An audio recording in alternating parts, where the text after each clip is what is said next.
Ung kona komin til okkar til að ræða hinar myrku hliðar lýðræðisins. Ég var samt búin að velja uppáhalds hugmyndirnar mínar sem var sem þetta rennibraut á leikvelli og ný sundaðstaða, sjósundsaðstaða sem sagt.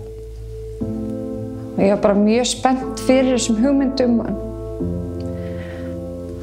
svo bara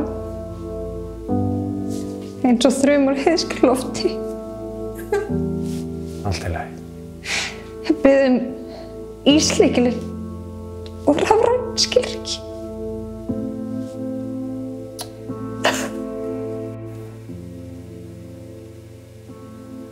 Aðeins, ég skil ekki alveg, viltu útskýra aðeins betur?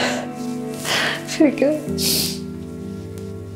Hvað var nákvæmlega vandamálið? Já, ég var sem búin að fylla allt út.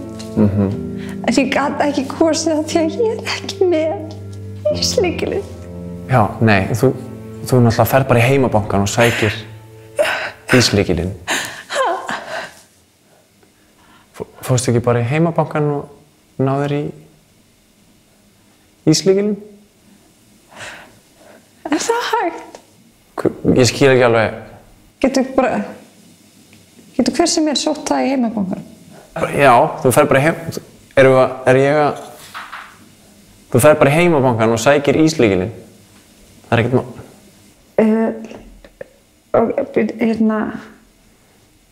Bara hver sem Já, hver sem Hvað hélst þetta væri?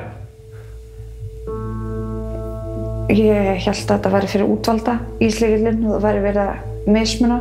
Nei, af hverju það er ekki í þetta gangi. ekki útskýrt betur? Það er bara mjög skýrt, sko. Það vita þetta allar ekki að segja neitt meira.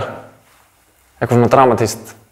Þannig getur þá allir líka fengið rafræn-skilríki?